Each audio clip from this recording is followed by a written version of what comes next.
Boa tarde a todos. Vamos dar seguimento ao terceiro Meeting HTM, na edição Rio de Janeiro. Agora, a palestra que se intitula Ultrassom Focalizado no Tratamento de Estrias Atróficas. Brevemente, o currículo da palestrante. Ela é esteticista e fisioterapeuta, pós-graduada em fisioterapia dermatofuncional e docência do ensino superior e biomecânica, tem formação em terapia manual e massagem do tecido conectivo pela Argentina.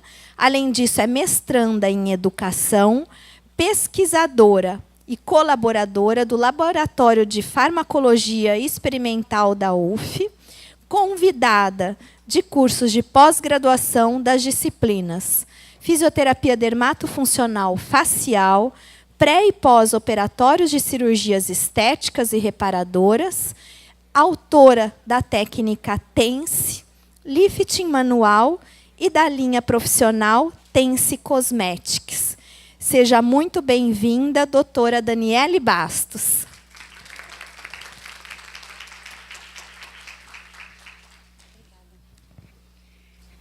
Boa tarde. Primeiro, eu gostaria de agradecer o convite mais uma vez, agradecer a Márcia, a confiança da empresa no meu trabalho.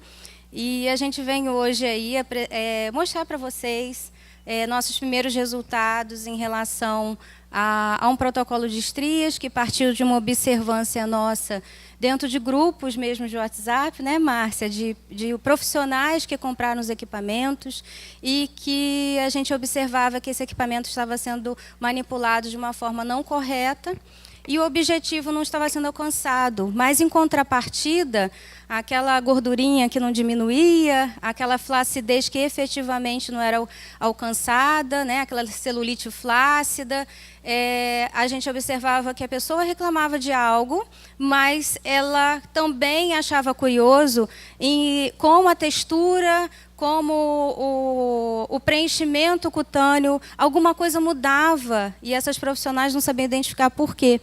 Um dia eu não estava com muitos compromissos profissionais e eu comecei a olhar com mais calma. Tem mais ou menos, acho que quase um ano isso, né, Márcia? E aí eu falei, Márcia, acompanha a conversa, tem alguma coisa estranha aí, para um lado ruim, né? Porque eu gosto de ajudar a colega, eu não tenho medo de concorrência. Eu acho que eu só somo quando eu ajudo o outro a trabalhar direito. E aí eu falei com a Márcia, falei, se você tiver um tempinho, acompanhe um pouco, e eu sei que a Márcia também é muito sobrecarregada. E aí eu falei assim, eu vou tomar a frente disso. Eu comecei a perguntar uma a uma, comecei a entrar em contato direto com essas profissionais que eu observei que estavam tendo dificuldade de manusear o equipo, né, o manípulo do equipamento. E elas, às vezes, o cliente chega com a queixa principal. Se ela tem uma celulite flácida e você não resolve, mas em contrapartida a pele dela fica firme, parece que as estrias que estavam ali melhoraram, as cicatrizes, ela vai olhar para você e vai dizer o quê? O seu tratamento não funcionou. Não foi para isso que eu vim aqui. Né? Então, partindo dessa observância, a gente começou a testar algumas doses, eu me prontifiquei junto à empresa a tentar entender e eu simulei o erro. E quando eu comecei a simular o erro, eu observei que não só esse efeito, né, de termólise, o que a gente quer alcançar, essa termocoagulação lá a nível dérmico, a gente consegue fazer isso melhorando macroscopicamente a pele, ainda mais um tecido neoformado, que está desarranjado, está desorientado, e foi curioso para todos nós começar a observar que ele se reorientava. Eu falei, Márcia, está dando certo. Claro que alguns percalços aconteceram, o risco de hipercromia é grande, por isso estamos aqui também com os nossos parceiros, a Element, que houve a preocupação da gente introduzir um bom neurocosmético para que a gente controlasse essa hipercromia, né? E para a gente poder controlar essa inflamação pós-coagulação do equipamento. A gente sabe que o ultrassom focalizado, a gente vai ter uma aulinha hoje aí, espero ajudar vocês a entenderem a diferença, né, dentre os outros equipamentos do mercado. Ele faz um disparo térmico potente, bem forte, a gente alcança altas temperaturas nesse tecido, e por isso que essa inflamação, ela é o quê? é efetiva. E se uma pessoa tem tendência a hipercromiar após uma inflamação, eu preciso, além do equipamento, também pensar num gerenciamento da pele após o procedimento. Ok? Então, vamos lá. Sejam bem-vindas à nossa nova possibilidade terapêutica com o ultrassom focalizado. Se vocês forem procurar na literatura médica, vocês vão achar estrias atróficas com várias nomenclaturas. Eu tenho problemas com quem está me acompanhando desde cedo lá no palco principal. Eu tenho problemas com esse passador aqui. Vamos lá. Eu sou da época que eu via meu pai dando aula com antena de TV. Eu já fiz 40, gente. Né? Eu fiz 40, eu sou de uma outra geração, mas enfim, eu tenho uma filha jovem que me ajuda nessas tecnologias. Então, se vocês forem observar aí na literatura científica, vocês vão achar as estrias atróficas com todas essas nomenclaturas, né? Atrofie, estria distensale, albincas, estrias gravidarum, infectiosidades. A gente vai falar um pouco sobre isso, por que muda essa nomenclatura, né? De acordo com que tempo, que fase, ou qual foi a causa do aparecimento desse rompimento dérmico. Stretch marks, a gente acha em várias línguas também que são boas referências para que a gente possa fazer um estudo. Então, eu coloquei aí, porque para quem está aí, às vezes, fazendo um TCC, se interessa a estudar cientificamente um pouco mais isso, podem fotografar. É uma boa forma de vocês procurarem as publicações existentes na PubMed. As estrias foram descritas pela primeira vez em 1773, ou seja, nem tem tanto tempo assim, todo mundo sabia o que era, mas ninguém efetivamente definia. Estria cicatriz? É ou não é? É? Quem acha que não é? Ninguém acha que estria não é uma cicatriz? Então vamos conversar bastante sobre isso, ok? Então eles começaram a observar. E lá, nos anos, né, no século passado, lá 1773, Roeder começou a observar mulheres grávidas que sofriam de rompimento dérmico. Né? Alguma coisa acontecia durante a gravidez que, até o final dessa gestação, elas apareciam com algumas estrias na região abdominal. Tempos depois, quer dizer, quase, tá vendo? Mais de 100 anos depois, outros pesquisadores começaram a publicar primeiros estudos histológicos em relação às estrias, né? Porque não adianta só a gente ver por fora, a gente deve ver por dentro também. O que está acontecendo naquele tecido? Está inflamando? Essa inflamação continua até quando? Essa inflamação gera algum dano? Né? Ela modifica alguma célula? O que está acontecendo nesse tecido? Então, novos estudos começaram a aparecer lá em torno, né, de 1889, mostrando que essa estria ela apresentava uma alteração desconfigurante da pele, mas inócua. Né? Ninguém fica doente porque tem estria. Certo? Mas ela gera um aspecto desorganizador tão grande que cria digamos, uma imagem desconfigurante daquele tecido neoformado. E aí eu peguei, e me fotografei. Eu também tenho estria, gente. Também tive filho. E aí eu me fotografei. Essa é uma foto da minha pele sadia, do lado da minha estria, e essa é uma foto, né, feita por dermatoscópio, né, de 200 vezes de aproximação da minha estria abdominal pós-parto. Tá? Então, a gente vê que aquele aspecto helicoidal cutâneo, que olha quanto capilar a gente tem numa pele sadia, tá vendo? A quantidade de elementos celulares, ela faz com que a nossa pele fique assim, organizada, com esse aspecto helicoidalzinho da pele, tá vendo? Vasinhos existentes. E quando isso se rompe, quando a gente começa a ter os primeiros prejuízos nas nossas fibras elásticas, principalmente, mais do que o colágeno, a gente vai falar aqui, olha, ela parece que arranhou, né? Daí vem o nome, né? Estria. Ela fica estriada, ela perde. Parte das suas fibras reticulares se rompem e grande parte das suas fibras elásticas também. Com essa perda de dano de sustentação, a gente vai observar que, a médio e longo prazo, esse colágeno também vai ser degradado, né? Falta nutriente, falta sustentação, ele entra em sofrimento.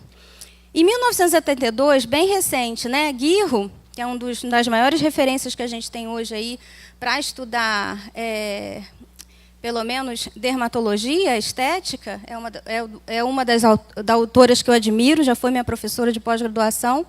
Ela começou a observar que alguns estudos descreviam como cicatrizes as estrias atróficas. E ela viu que os cortes histológicos de Pierage demonstraram que a estria, na verdade, não é de início uma cicatriz. Ela vem por uma atrofia tegumentar adquirida, certo? Esse trauma ele é progressivo. Ninguém cai, né? Se joga ou faz um movimento brusco e, de repente, rompe a pele como um trauma. Tá? Então, se inicia através do quê, gente? Uma atrofia tegumentar adquirida. Ninguém nasce com estria. A gente adquire ao longo da vida. E esse aspecto sinuoso que vocês viram lá na minha pele, ele vai acontecendo de uma forma também gradativa, né? Eu já ouvi umas besteiras, né, que calça jeans gera estria, apertada, né? Eu caí de mau jeito para o lado e fiz um estiramento na pele, minha pele rompeu. Sim, a gente sofre microtraumas. E esses microtraumas, ao longo do tempo, uma hora promove uma desorganização dérmica tal que essa fibra elástica não aguenta. E ela se desconfigura, né? Então, claro que sim, uma associação de coisas estão envolvidas aí. Se fosse assim, toda grávida teria estria. Todo mundo que crescesse teria estria. Todo mundo cresceu um dia. A gente não nasceu desse tamanho, né? Então, a gente tem aí algumas teorias que se comunicam e que tentam explicar esse momento de modificação dessa pele. Inicialmente, a gente vai ter um processo inflamatório, a gente vê essas estrias avermelhadas, né? Algumas até tendendo a um azul, um roxinho, vocês já podem ter observado isso, e a gente vai falar, às vezes isso está ligado a uma influência hormonal da causa do aparecimento dessa atrofia. E, tardiamente, elas tendem a perder essa vascularização. Meu artigo de pós-graduação em dermatologia funcional foi exatamente sobre isso, né? Na época, o que a gente tinha era o quê? Galvanopuntura, né? E aí a gente quis provar até que ponto a galvanopuntura influenciava nesse leito vascular para devolver aquele monte de capilar que vocês viram lá da minha imagem, né? E a gente fotografava 48 horas depois com dermatoscópio, com foto, documentação, e via lá uma migração de novos capilares. A pessoa faz uma petequia, né? Vai ficando cheio de bolinha, e vocês vão ver também que o ultrafocus faz além de uma petequia, faz uma bela de uma termocoagulação, em que eu fiquei ansiosa de ver o que ia acontecer depois de 90, 100 dias, por efeito dessa indução térmica muito maior que uma corrente galvânica é capaz de oferecer. Então, no início, a gente vê lá essa inflamação, depois elas tendem a se embranquiçar pela perda desse leito vascular e se tornam nacaradas, sempre perpendiculares às linhas de fenda da pele, ou seja, no eixo em que elas encontram a maior força de estiramento, a maior força de tensão. Zeng, em 85, observou que a elastina não desaparece da estria madura. As fibras elásticas se apresentam intactas. Então, a gente vai ver, existe uma degradação, mas a gente sabe que ela está ali tentando o quê, gente? Manter uma forma, né? Sem nenhuma evidência de fragmentação ou degeneração. Independentemente de sua quantidade, as estrias, vocês vão observar, elas são paralelamente umas às outras, né? E elas são, como é que fala? Simétricas. Se a gente começa a ter estria do lado direito, o que vai acontecer daqui a algum tempo?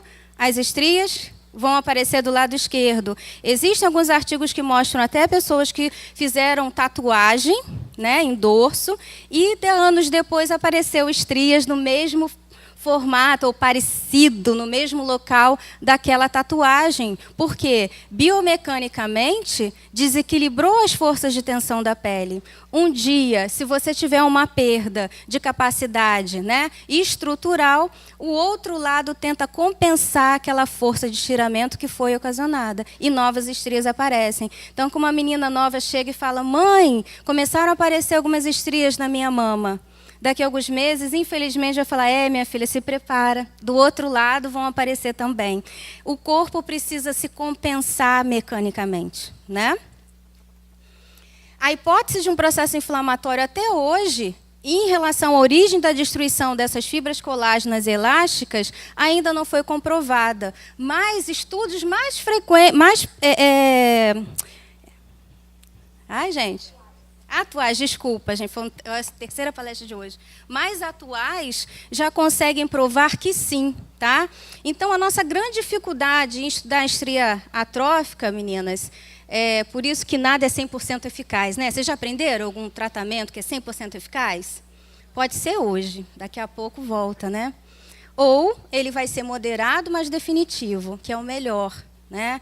Vamos evitar processos inflamatórios exacerbados, porque volta o sangue. Uma hora o organismo vai reabsorver esses capilares causados por um novo microtrauma e a estria vai voltar a ficar branca e às vezes ela volta a ficar escura, como ela era lá no período do aparecimento. Então, vamos causar, sim, uma termolesão, mas de uma forma controlada e progressiva.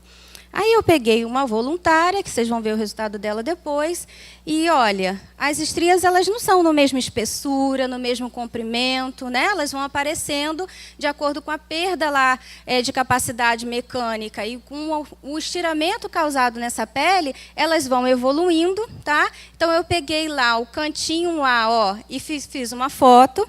A pele ainda está meio, mais ou menos, não é isso? Parecida até com a minha lá, tá vendo? Ela só tem menos vascular, a gente não vê tantos vasos nela. E aí eu peguei bem no meio, onde ela está mais espessa, onde a atrofia já evoluiu mais, e tirei uma foto, olha, toda estriadinha, tá? Então, dentro desse conceito, eu comecei a observar que eu precisava pensar em possibilidades diferentes. Eu tenho estrias que vão ocasionar também uma flacidez adjacente, que a gente vê muito no pós-operatório, a gente vê pós-cesárea, pós-cirurgia bariátrica, a pessoa que passou por um estiramento mecânico efetivo, pessoas que passam por um emagrecimento ou engordam num período curto de tempo, né? Crescem com algum desequilíbrio hormonal. Então, essas pessoas, a gente vai observar grandes afecções e desorganizações nesse tecido dérmico. As regiões mais comuns são mamas, coxas, glúteos, ombros, abdômen, região lombar, face interna da coxa, axila e região poplítea. São quase sempre múltiplas em uma determinada região e, em geral, mantém, como eu falei, a assimetria. Se começa de um lado, daqui a pouco vai ter do outro. Por isso que, quando a gente fala em pesquisa de estrias, a gente usa o nosso modelo como nosso próprio controle. Vocês vão ver. Como era algo novo, um estudo piloto, eu comecei com calma. A gente não sabia o que ia acontecer. Então, eu peguei uma estria, duas, e fui avançando para ver o que podia acontecer. Eu podia deformar esse tecido, nada podia acontecer, mas algo pior podia remodelar ali. Então, nós fomos com calma. E, à medida que os meses foram passando, eu também fui avançando no quadrante, até a gente chegar a um quadrante mínimo agora definido para o nosso tratamento. Então, elas podem variar em alguns milímetros e até 34 centímetros de comprimento em largura, correspondente, em média, de 2 a 5 milímetros, né, de espessura. Então, normalmente, é o que a gente vai observar aí na literatura. Liver, em 91, quer dizer, já é um estudo mais recente, destaca que, além do fator mecânico, do próprio estiramento cutâneo, as estrias são causadas pela consequente perda de fibras elásticas. Olha só, acreditava que a fibra elástica estava intacta. Olha como é que é difícil a gente ter uma base científica para tratar a estria. Primeiro, que não dá para reproduzir em modelo experimental, né, Márcia? Ratinho não tem estria. Ratinho não tem queloide, ratinho não tem um monte de coisa. A gente só dá para fazer um trauma, uma cicatriz a gente consegue fazer, né? Mas foram observados em análise clínica e até mesmo em mediação em vivo, né, em seres humanos, que isso para a gente é ótimo, né? A prática baseada em evidências é ótimo, é o que a gente faz no dia a dia. Dani, deu certo? Deu. Como você faz? Como você modifica? E é assim que eu tenho tentado estabelecer alguns protocolos de tratamento. Então, a gente viu lá que a consequente perda de fibras elásticas ligadas a fatores de natureza hormonal podem influenciar no desencadear dessas estrias. E, como eu falei, não é porque você ficou grávida que você vai ter estria. Não é porque você desenvolveu um diabetes que você vai ter estria. Não é isso? A gente precisa de mais de um fator para que essa pele possa se desorganizar. A incidência, normalmente, é na adolescência, gravidez, por quê? Nesses períodos, a gente tem um aumento da atividade adrenocortical. Então, a gente sabe hoje que algumas patologias, né, que fazem pico de liberação de ACTH e cortisol, infelizmente, esses hormônios vão interferir diretamente na capacidade de função das nossas fibras estruturais, elásticas e colágenas. Encontradas em ambos os sexos, com predominância no feminino, principalmente na adolescência, que é onde a gente tem o nosso estirão de crescimento, o nosso pico de hormônios, né? As idades entre 10 e 16 anos para o sexo feminino é o que ocorre mais, a gente vê uma incidência maior, e entre lá os 14 aos 20 para o sexo masculino. Não existem evidências de secnitude, ou seja, quem tem menos de 5 e mais de 49 fica tranquila, viu? Quem já está aqui nos 50, não existe evidências de novas formações de estriações depois dos 50, tem gente já rindo. As estrias acometem todas as raças. Fala assim, disso eu não tenho mais problema, né? Pelo menos isso eu já me livrei. As estrias acometem todas as raças, porém alguns autores sugerem diferenças entre algumas distribuições étnicas, né? A gente sabe que o negro tem uma densidade colágena bem diferente da nossa. E nós somos um povo o quê? Mestiço, né? A gente é misturado, o latino-americano. Então, às vezes, a gente vê uma mulher que aparentemente é clara, e às vezes ela tem um componente, né, racial importante que preserva a pele, e outras não. Às vezes a gente vê uma mulher parda, mas ela às vezes é miscigenada, não com negros, mas com índios. Isso acontece muito. Às vezes alguém fala assim, não sou descendente de negro, Dani, eu sou descendente de índio. E a evolução cutânea dela vai ser diferente daquela, por ela ter uma outra história, né, racial. Diferente da infância, existe associação em crianças acometidas por tuberculose pulmonar, pneumonia diftérica, aumento brusco de peso corporal em estirão e submetidas a corticoide-terapia tópica para uso prolongado. Então, são aqueles atópicos da vida, que tomam corticóide a vida inteira, desde criança, e logo cedo começam a evoluir para estrias atróficas. Essas estrias, normalmente, elas logo aparecem de uma forma bem violácea, elas tendem a ficar roxeadas, né, pela influência hormonal. Quando a gente tenta olhar por dentro, né, todo mundo conhece uma estria por fora, mas por dentro a gente vai ver lá, ó, que muitas vezes não só existe perda da sustentação elástica, tá vendo aqui em branquinho, como também desorganização colágena. A gente vê aqui, ó, uma má distribuição não só dos núcleos de colágeno, como também uma modificação, um desabamento dessa região toda, que evolui para a atrofia. Então, um tecido que tende a ficar atrófico, tá? Num relato de caso, em 66, esse artigo é bem interessante.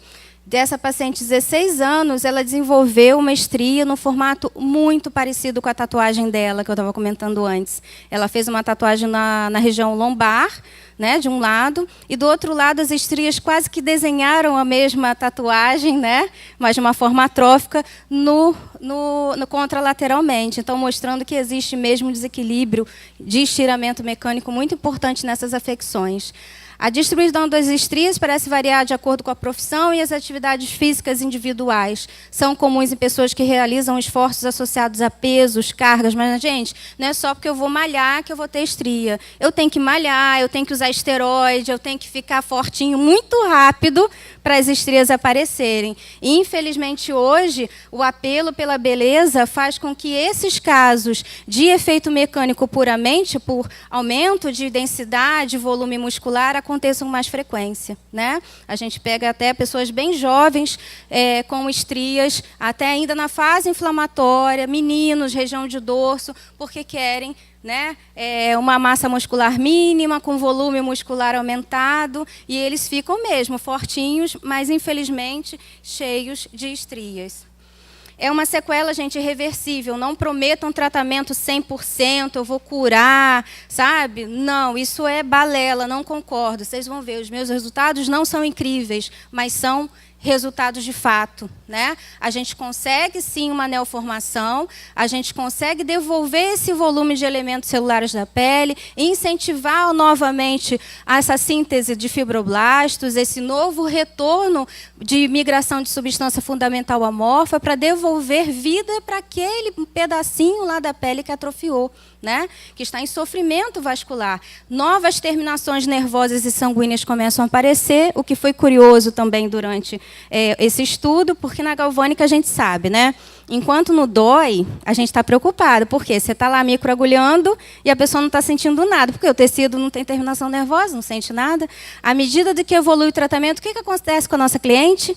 Ela quer desistir, porque o tratamento começa a doer muito, porque novas terminações são migradas ali, junto com esse exudato inflamatório. Então, uma outra vantagem também do tratamento pelo ultrassom focalizado é que eu observei assim, existe incômodo, porque esse tecido está voltando a criar novos, né, induzir novos elementos, mas esse incômodo é bem suportável, certo? Aí eu brinco, dói mais do que depilação? Né? Fico, não, Dani, não dói, incomoda, eu sinto agora. Antes parecia que o aparelho estava desligado. É isso que elas comentam. Agora eu sinto um pequeno choquinho, mas bem suportável. Tá?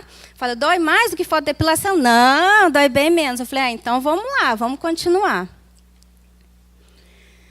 E as teorias hoje que tentam explicar o aparecimento das estrias atróficas são essas aí. Teoria mecânica, infecciosa, endócrina e genética. A gente vai falar um pouco sobre elas.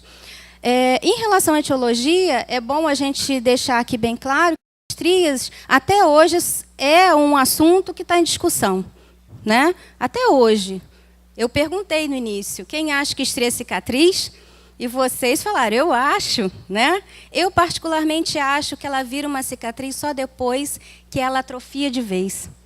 Enquanto ela não atrofia de vez, para mim, estria não é uma cicatriz. É uma atrofia progressiva. E que consegue desorganizar toda a substância fundamental amorfa, inclusive em seus elementos estruturais.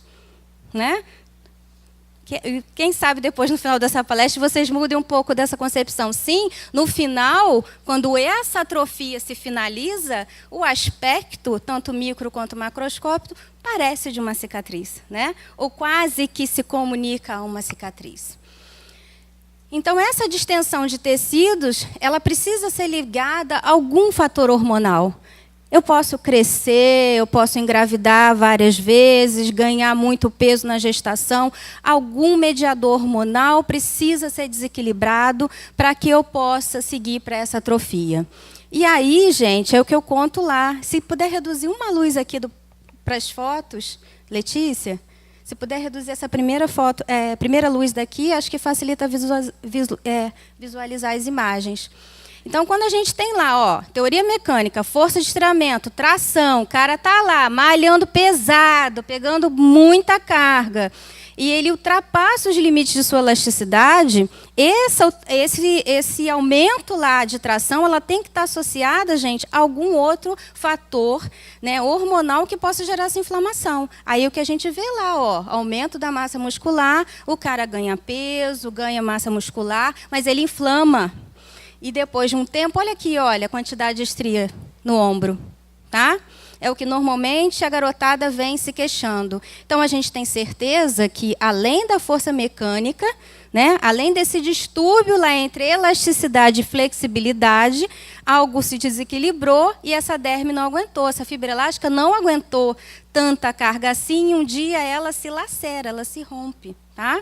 Mas esse rompimento, meninas, é progressivo, é microscópico, é todo dia, todo dia. Esse também está na dermatologia online, é bem interessante. Ó. Uma pessoa também que evoluiu para estrias atróficas na região de ombro, durante o período de incentivo de massa muscular, só que ele o quê? Teve uma infecção. E o cara está lá, tomando lá o excesso de proteína dele, ou às vezes até aceita se submeter a um esteroide para ficar fortinho, e nesse meio termo ele faz uma infecção e as estrias evoluem, a atrofia aparece.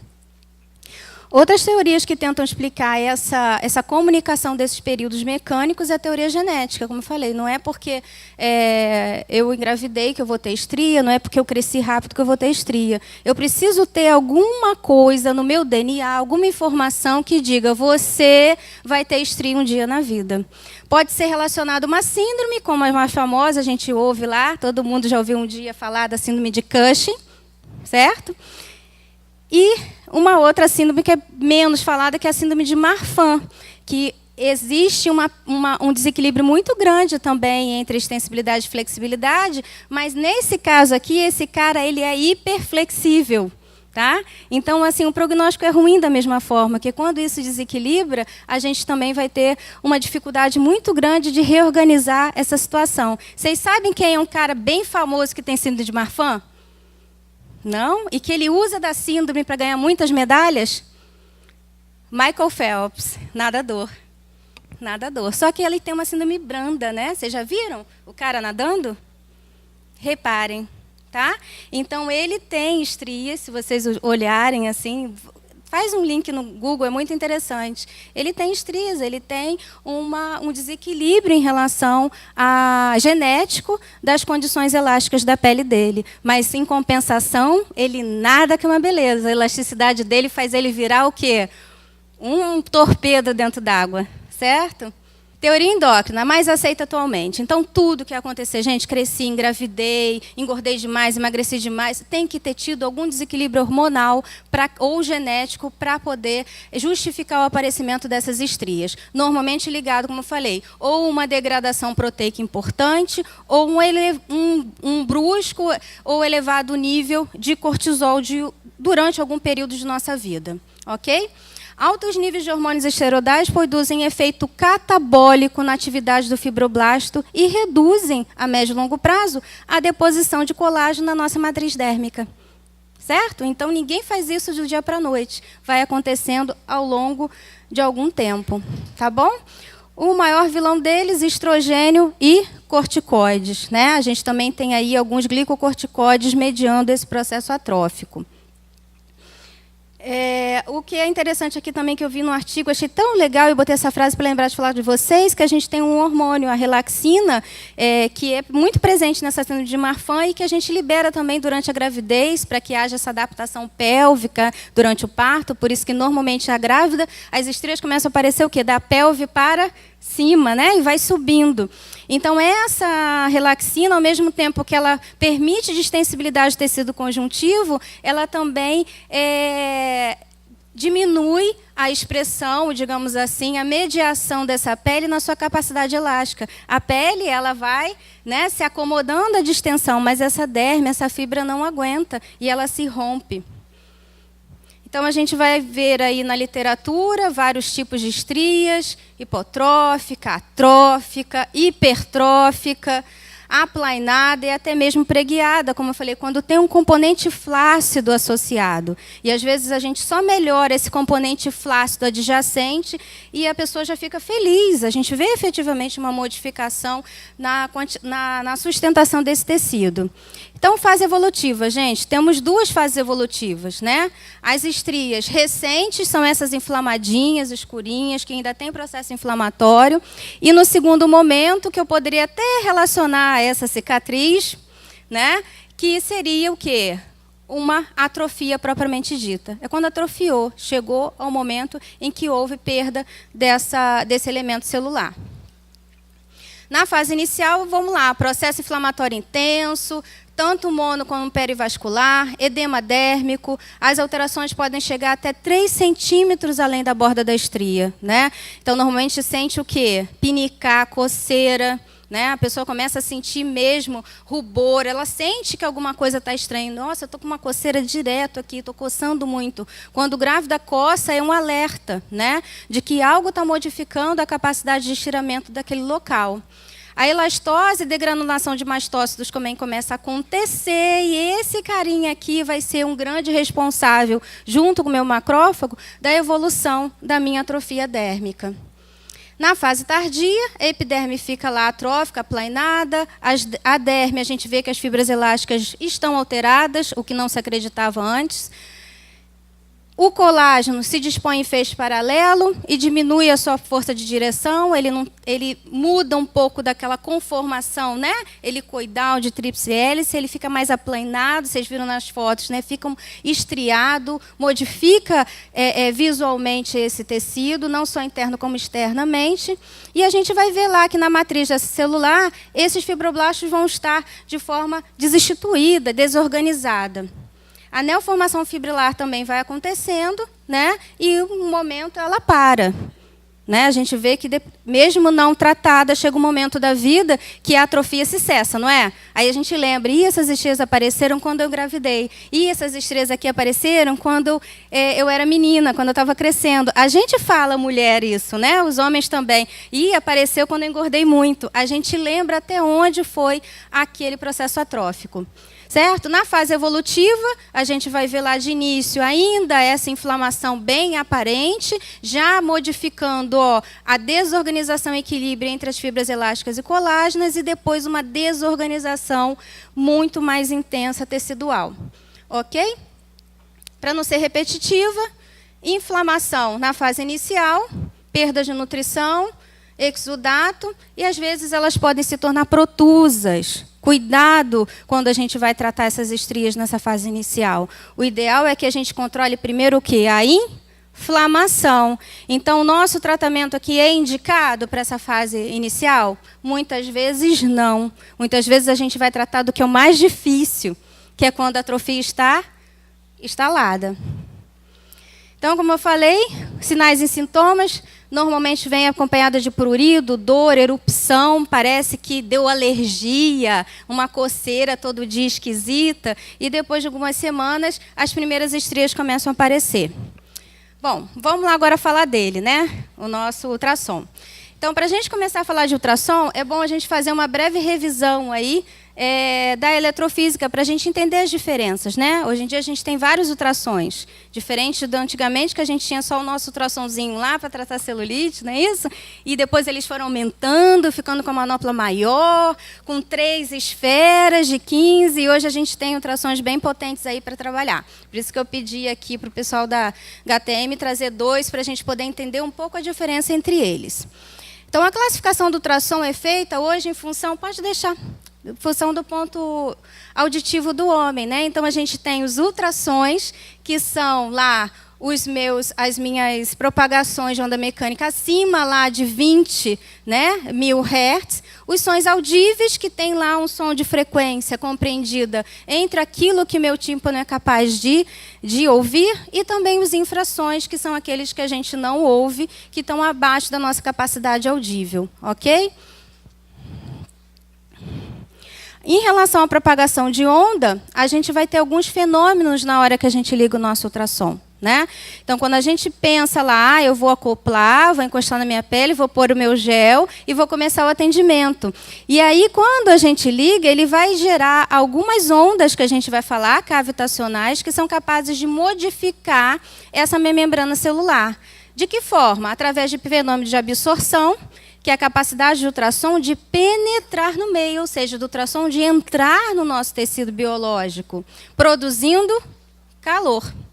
Fenômeno de reflexão, onde a gente pode, muitas vezes, ocorrer mudança da direção das ondas mecânicas, que foi o que eu falei, tem alguma coisa errada aí. Se eu não angular direito, ou se o meu meio intermediário não tiver bom, essa onda vai refletir e ela vai mudar a sua trajetória. Tem o fenômeno da refração, que essas ondas podem sofrer desvios de trajetória ao atravessar na superfície. Então, existe uma primeira perda, que é quando encosta na pele, né? Ela pode não entrar.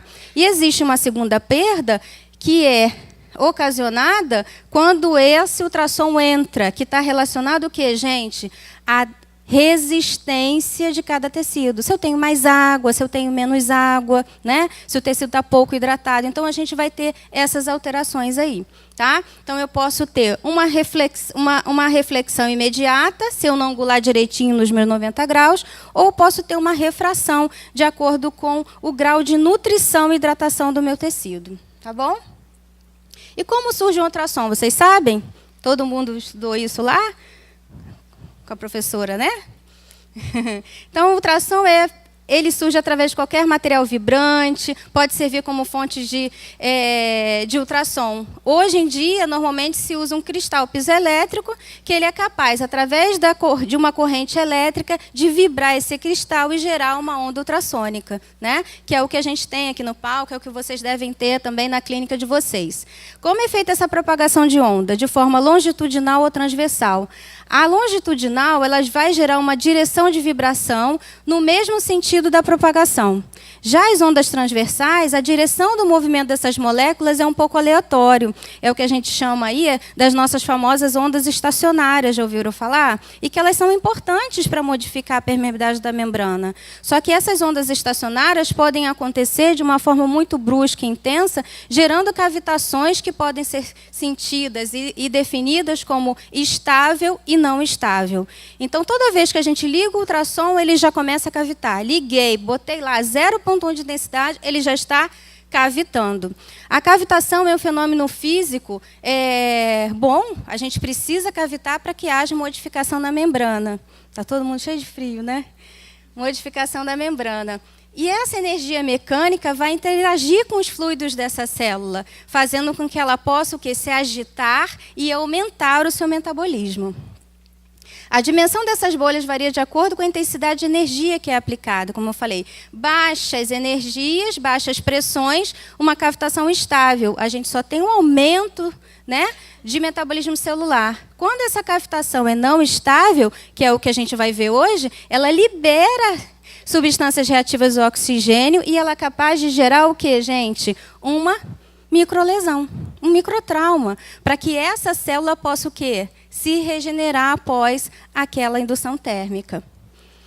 Os mecanismos físicos pelos quais induz respostas fisiológicas são classificados como térmicos ou mecânicos. No ultrassom focalizado, isso muda um pouco, né? No ultrassom plano fica mais fácil da gente entender, né? No contínuo, a gente vai aumentar o efeito térmico. No mecânico, a gente vai atenuar um pouquinho o efeito térmico. Então, a gente consegue controlar isso de uma forma mais fácil. Quando a gente fala em ultrassom focalizado, não existe esse tipo de controle. Toda energia é depositada num ponto único. E nesse ponto único, eu vou obter uma lesão, ou uma termolesão, provocada pelo feixe ultrassônico. E o que é interessante é que, em volta de onde eu emiti aquela termolesão, esse tecido continua o quê, gente? Íntegro. Então, eu não vou lesar o que está em cima, embaixo, do lado. Eu tenho um controle de onde eu estou fazendo essa termolesão. Eu sou lá dos anos 80, 90, né? Da estética e da fisioterapia. E uma das primeiras tentativas da indústria de colimar, de aproximar, a Márcia já deve ter visto um desse. Foi assim, lembra, Márcia? A gente tinha lá, lembra o ultrassomzinho, uma redução, colimado. Você não é desse tempo? A Márcia não é desse tempo. Desculpa, mas Márcia é mocinha. Não... E eu lembro na faculdade que eu vi um desse. Até peguei uma foto do professor Wagner aqui da Castelo Branco.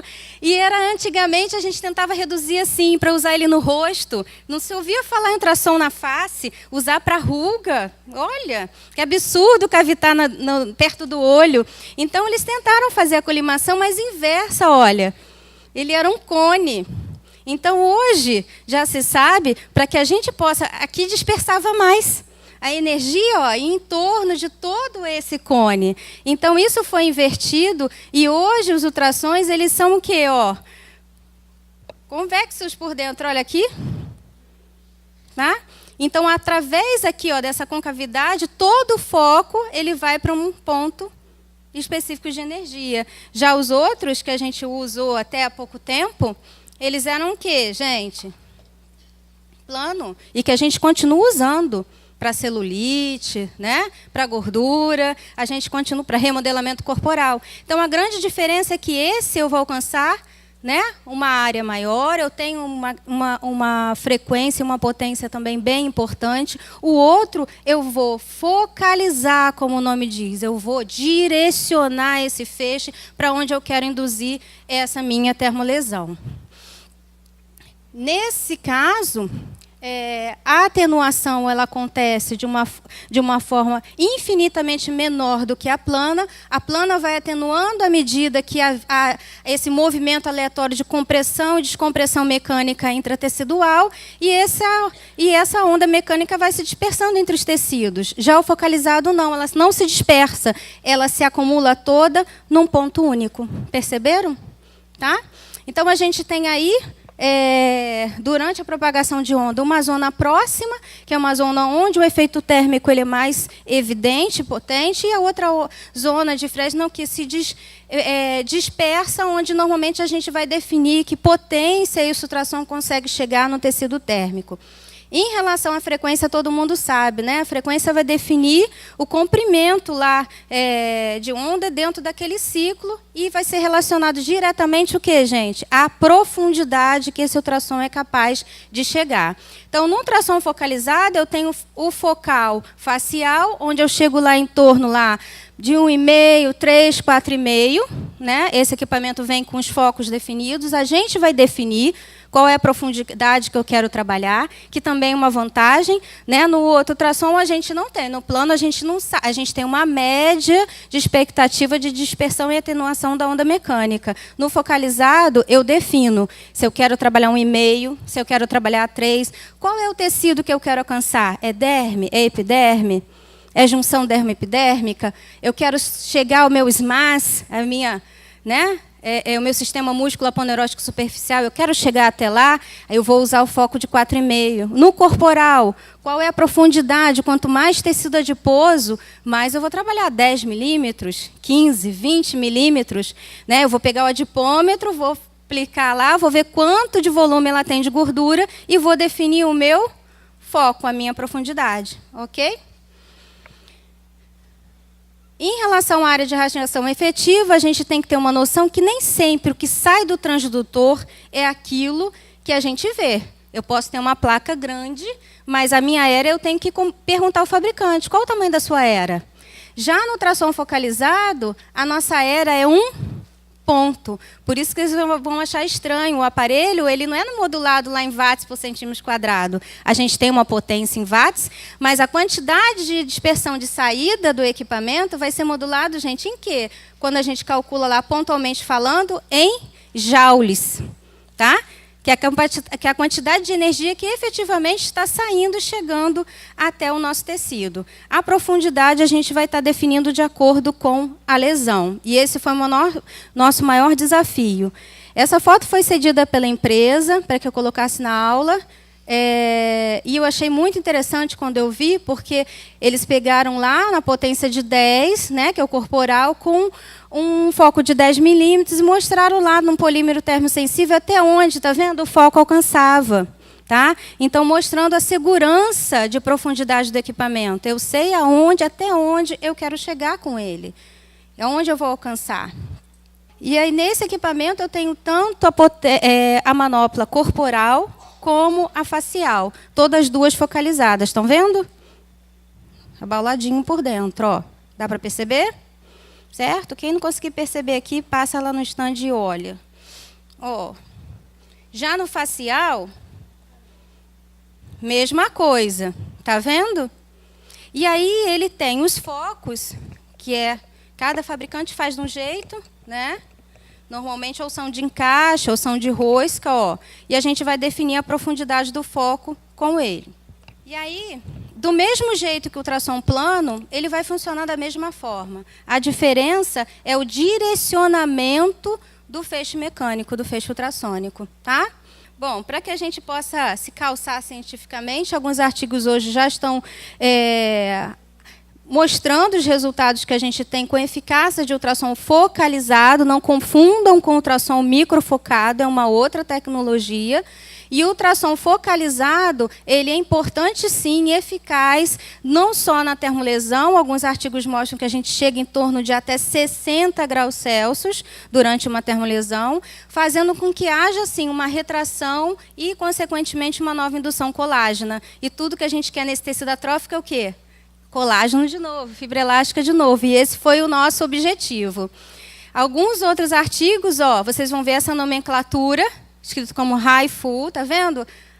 HIFU, em inglês, e vocês vão poder comparar também a diferença entre dose de energia de um equipamento de alta intensidade para um equipamento focalizado. É bem interessante. Então, antigamente, a gente fazia assim, ó, para cavitar, todo mundo via para testar a era, ver se está funcionando, a gente botava lá a aguinha e via se ia nebulizar. Né? Se ele tivesse bem calibradinho, ele chegava a fazer uma nuvenzinha, né, numa dessas esferas. Esse foi o primeiro ultrassom que eu tive. Não posso falar, é do concorrente. Aí, gente, hoje a gente já tem manoplas assim, 3, ó. Na verdade, o que é isso? São 3 daquela ali, certo? Aí a gente tem que perguntar ao fabricante, são 3 daquela ali, mas quanto que você tem aqui de potência em cada um? Quanto que eu tenho? Aí eu fiz o teste, não sabia se ia... Olha a diferença do focalizado. Então, ele vem aqui com as profundidades. Está dando para visualizar aí? 1,5, 3 e 4,5. Então, eu vou definir de acordo com aquilo que eu coloquei. Então, esse foco aqui, meninas, ele é de 1,5, tá? Então, você vai ver qual o foco que você escolheu e eu vou lá clicar em 1,5. Normalmente, o fabricante já vai definir para você potência, energia de saída. O que a gente vai ter que definir aqui é o quê? A área que eu vou trabalhar. Então, se eu fui lá e marquei, preciso de um quadrante de 100 centímetros para trabalhar essas estrias, eu vou lá e vou modular essa área com a quantidade de área que eu preciso para fazer o tratamento. O aparelho também vem com modo livre, então, assim, isso facilita para você não precisar ficar reiniciando. Então, medir lá, eu tenho 200 centímetros quadrados, eu tenho 400 centímetros quadrados, você pode botar o modo free e definir o tempo, você vai poder trabalhar toda a região afetada. Aqui do lado a gente tem o número de passagens que a gente vai fazer, né, o número de varreduras com equipamento, e aí, à medida que a gente vai aumentando, tanto a varredura quanto o tempo efetivo de saída de energia ultrassônica e de pausa, ele vai automaticamente definir para a gente também, ó, o tempo de tratamento. Então, eu até brinco quando eu acabo de programar, que eu falo assim para a cliente, olha, o seu tratamento vai durar... Quanto que deu aí? 13 minutos e 36 segundos. Elas falam, nossa, que precisão, Dani. Porque ele diz para a gente, dentro do tempo de disparo e de repouso, qual o tempo de tratamento que vai ser efetivamente utilizado. E aí, gente, olha a diferença. Eu vou reproduzir lá o vídeo que eu mostrei para vocês. Quando a gente fazia lá, antigamente com plano, a gente via aquele agitar, né, da onda cavitacional. Essa vem, ó, quando a gente focaliza o feixe, ó, de uma forma...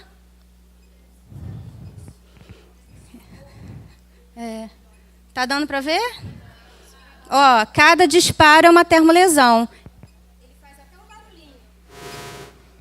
Conseguem ouvir?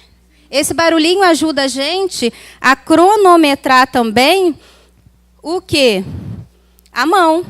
Cada barulhinho, uma termolesão. Cada barulhinho, um disparo. Então, a gente consegue controlar e ir ritmando. No início é um pouco complicado para quem começa a utilizar o aparelho, mas ele vem com um controle manual, vem com controle no pé, em pedal. Então, cada um tem mais destreza, às vezes com a mão, com o pé, e pode utilizar o equipamento Então, a nossa hipótese era essa. A partir desse estudo piloto, a gente teve como objetivo gerar uma hipótese com base em evidência científica de uma forma clínica. A gente pegou o que tinha na literatura, fez um levantamento, estudou e começou a observar até onde eu poderia regenerar esse tecido.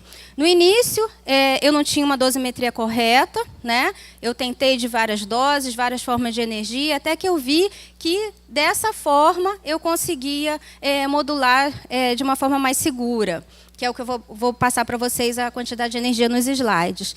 Então, sabe-se que o efeito térmico é capaz de induzir novos fibroblastos e também da gente estimular uma nova neocolagênese. Então, se eu tenho um tecido lá atrófico, eu vou induzir uma neoformação tecidual aonde está ali aquela atrofia. Se puder apagar aqui de novo, Letícia, que agora tem bastante imagens legais para vocês verem.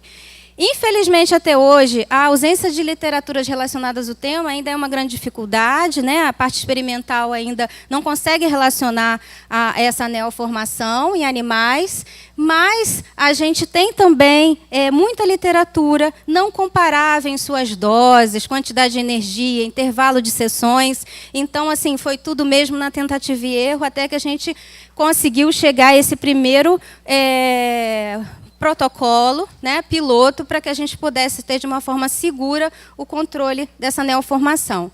Baseado lá, até o que a gente usa na escala de microagulhamento, a gente não tem lá? Se eu quero alcançar a derme, epiderme, hipoderme, eu não tenho profundidade de agulha? A mesma forma eu foco.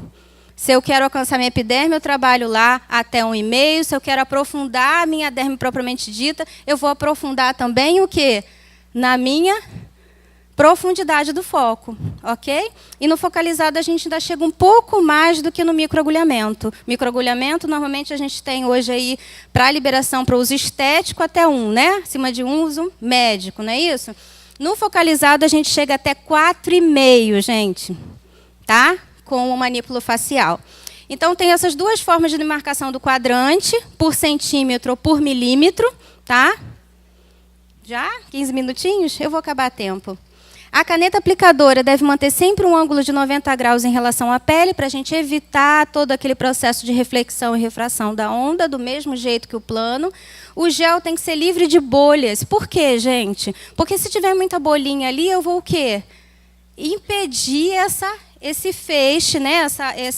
essa colimação, essa aproximação mais precisa do encontro desse foco. O filme de PVC deve estar limpo e íntegro, tá? Mesma coisa. Se tiver sujo, também vai desviar a propagação desse foco. E na hora que a gente vai lá programar um equipamento, como eu fiz ali ao vivo para vocês, eu defino a área. Aqui eu fiz um quadrante de 100 centímetros quadrados, fiz a opção de dois momentos de varredura por quadrante. Ele já definiu aqui para mim o número de disparos. Ele já automaticamente botou 800 disparos. Eu vou levar 14 minutos e 24 segundos para fazer o tratamento nessa região.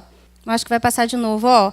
Cada disparo, eu paro o manípulo. Para e segue isso, para e segue, para e segue. Como se a gente estivesse fazendo a varredura lá do laser, né? Para e segue. E ele vai dando esse alerta, pi, pi, para que a gente possa sincronizar e não fazer 2 disparos no mesmo local. Tá? Então, dependendo do foco, o foco facial que a gente adaptou para a estria, o disparo dele é dosado em milímetros, então a gente tem que fazer mesmo cantinho por cantinho, e o corporal a gente pode fazer um intervalo um pouco maior, de centímetro por centímetro. No caso das estrias com flacidez, componente flácido, das voluntárias, ela é assim, vocês vão ver. Então, o protocolo, a gente pediu a parceria da Element, para que a gente pudesse, de uma forma eficaz, promover primeiro o afinamento da pele, né, tirar qualquer tipo de resistência cutânea. Depois, eu associei um peeling de ácido glicólico para que a gente pudesse promover afinamento eficaz, para que a gente pudesse nutrir primeiro, já que a gente sabe que um tecido nutrido, rico em água, o ultrassom, ele vai propagar com maior facilidade. Depois, a gente começou as passagens. Então, a primeira varredura, a primeira passagem, eu trabalho com 3 milímetros, quadrante de 100, potência de 20, faço um shot time, dependendo da sensibilidade da minha cliente, até mais ou menos 80, né, ela consegue de disparo. Quanto maior o shot time, maior é o sensorial, gente, maior é o disparo, maior é o tempo de disparo de energia. Lembra lá da corrente russa? Não tem o T1, T-off? Tempo de contração, tempo de repouso? Esse shot time é a mesma coisa. É o tempo que o ultrassom está saindo e o tempo que o ultrassom vai estar desligado entre um disparo e outro. Tá bom? Na terceira, o que eu faço? Eu vou no trajeto da estria. Então, primeiro eu fiz o quadrante com 3, fiz o quadrante com 1,5. Depois eu pego no trajeto da estria, né? Eu visualizo ela, passo lá minha camadinha de gel e vou fazendo disparo no trajeto dessa minha estria. Para que essa termolesão não aconteça, gente, nessa terceira passagem, em lugares íntegros, né? Para casos de flacidez circunjacente, a gente também pode trabalhar com foco de 10 milímetros. Eu vou passar direto. Se vocês depois quiserem saber quais os produtos utilizados, eles estão até aqui expostos. Eu posso passar para não perder tempo. Eu sei que já deve estar batendo com o horário de outras palestras aí. Vamos para os resultados, que é o que interessa? Então, num pré-teste, eu peguei uma modelo, filha de uma amiga, e a gente fez o disparo 20, 30 e 60 dias. E esse foi sendo o resultado progressivo. Está vendo essa linha aqui de demarcação? Como é no estudo piloto, né? A gente fez só aqui, essas 3 estrias da frente. Olha, 20 dias depois. Está vendo? Desculpa, 30 dias depois, 60 dias depois. Está vendo isso? Tá? Porque a gente tinha tentado primeiro microagulhar e ela fez o quê? Hipercromia pós-inflamatória com microagulhamento. E como ela está numa fase de intensa modificação, está crescendo, está numa intensa fase de modificação ainda hormonal e engordou muito pela tensão de vestibular, início de faculdade, associou todas aquelas teorias que a gente falou. Então, eu preferi parar com o micro e a gente evoluiu para o focalizado. Tá? Então, assim, esse primeiro espaço aqui, gente, observem só isso aqui, ó. Tá vendo? Eu preservei aqui atrás, ainda continua. Então, 60 dias depois, desculpa, ela já estava aqui, apagou. Tá vendo? Aí eu falei, ai, que bom, ela também ficou animada. Eu falei, vamos seguir mais um pouquinho. E a gente fez mais uma estria. Eu peguei, ao invés de 3, peguei 4. Olha aqui, ó. Chegando até aqui. Tá? Eu fiz ela como o próprio controle do tratamento. Porque eu não sabia até onde essa neoformação ia chegar. E aí, quando chegou aqui, agora ela está em tratamento inteiro. Em breve, talvez em outros encontros e oportunidades, eu vou estar mostrando inteiro para vocês. Ou podem me pedir por e-mail, eu passo. Tá? Aí, vamos para a nossa termolesão. Aí eu pedi para uma das voluntárias voltar, depois de 2 dias do atendimento, para que eu pudesse observar aonde tinha sido feita a termolesão. E eu pude ver que no tecido íntegro, ele não marca. Se você for fazer lá um lifting com ultrassom focalizado, nada acontece. Mas um tecido neoformado, ele agride mais a termolesão. E aí, peguei o dermatoscópio e mostrei. Existia lá essa termolesão. Por um lado, a gente sabe, para um alerta para hipercromia, mas por outro, que bom. Eu criei o quê? Um canal de permeação. Então, eu falei, ai, que bom, vamos lá, vamos colocar um booster, vamos botar um fator de crescimento, vamos colocar algo que seja bem reparador, né, e redensificador dentro dessa estria. E aí a gente fechou toda essa possibilidade terapêutica, onde depois, tá dando para ver, gente? Fiz só aqui embaixo, 100 centímetros quadrados, eu não sabia o que ia acontecer, olha aqui, 15, 30 dias depois, vai apagando o finalzinho da estria. Estão conseguindo perceber isso? Tá? E aí a gente fez lá para testar. Agora todas elas vão receber o tratamento inteiro, que elas merecem, né? Depois desse congresso.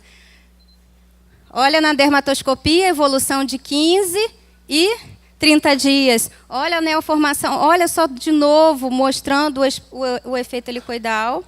Restabelecendo essa pele, neoformando. Nas fotos termográficas mostrando também, o aumento da temperatura, ou seja, um tecido com sangue de novo, né? Se neovascularizando também. Outro caso clínico, essa que tinha flacidez circunjacente, o que incomodava ela também, essa flacidezinha pós-parto, né? Então, o nosso foco também a gente associou aos 10, ao invés de eu fazer a varredura, eu estou trabalhando também com de 10, para poder dar tônus de novo. Olha que bonitinho, o umbigo voltando para o lugar, melhorando a flacidez. E aí, depois que a gente chega a esse ponto de 90 dias, eu posso substituir a minha terceira varredura pelo trajeto da estria.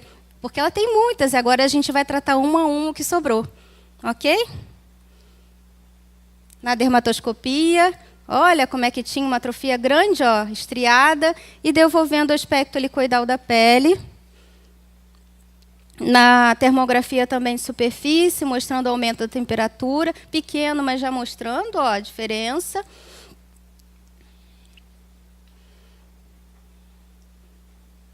Estou voltando para variar. O terceiro caso, que a gente ficou bem assustada com ela, adorei essa última tentativa, eu peguei ela como controle, de um lado para o outro. E eu tinha feito um lado inteiro, eu estava começando a aumentar o meu campo, e ela chegou, depois da primeira sessão, assim, já mostrando a simetria. Eu falei, olha que coisa boa, então em você eu vou fazer o quadrante inteiro. E aí depois de 90 dias ela voltou assim. Tá? Então, já aí finalizando o quadrante. Então, agora, como a gente conseguiu evoluir na área, chegamos à área ideal, como eu falei, vocês podem chegar a uma área maior, a gente fez um M-abdômen aí, né, ó, inteiro, e agora a gente já tem as primeiras fotos comparando de um lado para o outro. Foi tudo bem pequenininho para que não gerasse nenhuma lesão em ninguém, tá? Então, conseguimos chegar aí ao final desse nosso estudo. Agora podemos aumentar o número de voluntários. Ó, mostrando essa foto não ficou muito legal, mas dá para ver já a modificação tecidual aparente. Na dermatoscopia também, olha como ela melhorou. Tá vendo? Como voltou sangue 90 dias depois, um resultado bem bacana, tanto para a gente quanto para elas também, né? Que doaram aí para a nossa ciência, para a gente poder melhorar o leque dos nossos equipamentos. Contraindicações, segue a mesma regrinha do tratamento de estrias, salvo alguns casos que a contraindicação é relativa em relação ao uso de correntes com polaridade, né? A nossa grande preocupação com o caso dos ultrassons focalizados é em relação ao efeito térmico, que é intenso, vocês viram. Então, a gente tem que ir com calma e respeitar os intervalos entre uma sessão e outra. Muito obrigada, KTM, a Element, a vocês que estão aqui até agora.